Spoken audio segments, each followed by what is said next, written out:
Welcome to the Blanco Wellness Podcast. Thank you for being here. Take a breath. And let's close this first part of our journey together with the question that started it all. The word wellness is everywhere now. It appears on product labels and podcast titles and social media feeds and the covers of books stacked in airport terminals. Everyone seems to be talking about it. Whole industries have been built around it. And yet, for all the noise surrounding the word, very few people stop and ask the question underneath all of it. What does it actually mean to be well? Not healthy in the clinical sense, not successful, not productive, not optimized. Well, genuinely, quietly, durably well. Try this for a moment. Bring to mind someone you know who seems truly well, not someone with a perfect life or extraordinary circumstances. Just someone who strikes you as genuinely grounded, calm in a way that does not depend on conditions being exactly right, present without apparent effort in most of their interactions.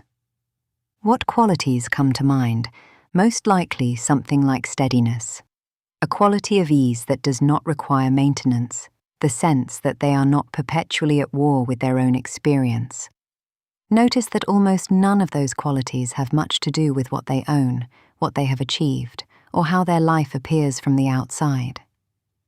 They are qualities of a relationship, the relationship a person has with their own life, with what is actually happening with themselves.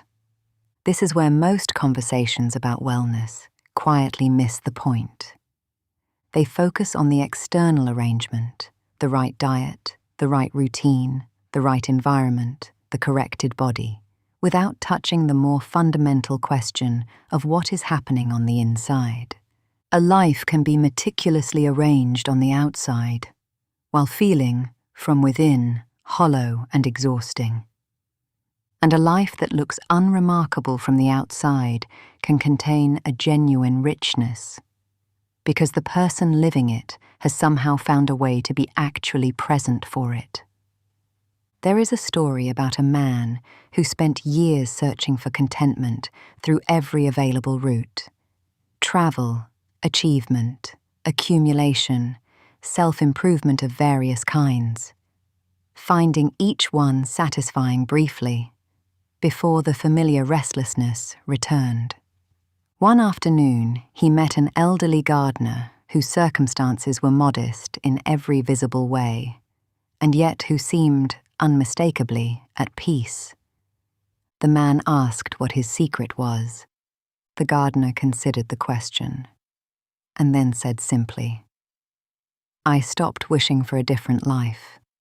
The man found the answer disappointing at first. Surely it had to be more than that. But the words stayed with him, and much later he understood what they had been pointing toward. Most of his suffering had not come from his life. It had come from the continuous, exhausting argument with it, the insistence that it should be other than it was, that he should be further along, that the next development would finally deliver what the current one had not. The Buddhist tradition described this state, the perpetual reaching toward a better version of circumstances, as one of the primary sources of unnecessary suffering. Not because wanting things is wrong, but because well-being that can only exist after all the conditions have been met is structurally unavailable, since the conditions are never perfectly met. There is always another chapter beginning before the previous one has been fully processed. Always another goal forming before the last one has been fully absorbed. The person who cannot be well until everything is in order will rarely be well, because life consistently refuses to be fully in order. The Buddhists were not recommending the abandonment of effort. They were suggesting that well-being cannot be permanently deferred without it eventually becoming permanently absent.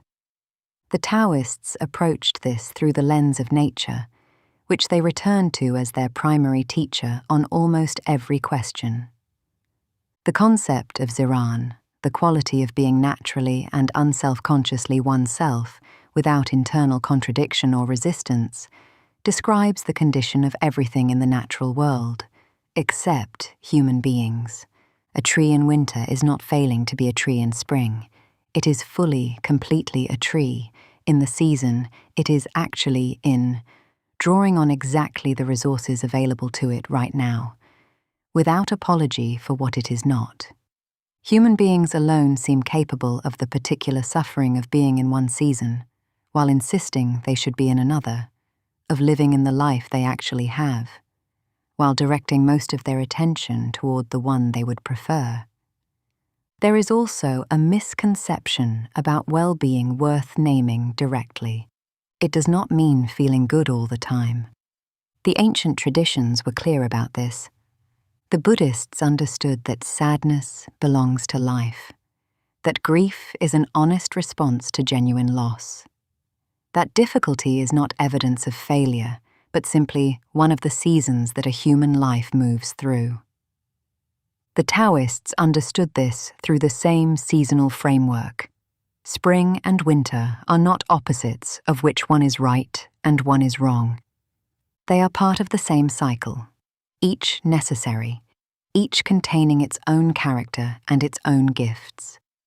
A person who is genuinely well is not someone who never struggles. They are someone who remains connected to themselves while they do. Someone who can be in a difficult season, without losing sight of the fact that it is a season, not a permanent condition. The ingredients of genuine well-being, it turns out, are rarely the ones the modern world spends most of its energy pointing at. Think about the moments in your own life when you have felt most genuinely well. Not most impressive, not most productive, but most at ease in your own skin, most connected to something real. For most people, those moments are surprisingly ordinary. A conversation that went somewhere unexpected, an evening with no particular agenda, a walk taken slowly with genuine attention to what was around, a meal shared with someone whose company felt like home. None of these require exceptional circumstances. They require presence, the willingness to actually be there for what is happening, rather than somewhere else in your head, while life continues in the background. That is, in the end, what this first part of our journey together has been circling. 10 episodes, 10 questions, 10 different angles on the same essential recognition. The life worth living is not waiting somewhere ahead of where you currently are. It is available right now, in the actual circumstances of your actual days, if you are willing to bring genuine attention to it. Not perfect circumstances, not resolved circumstances, these ones as they are, with full presence rather than half of it.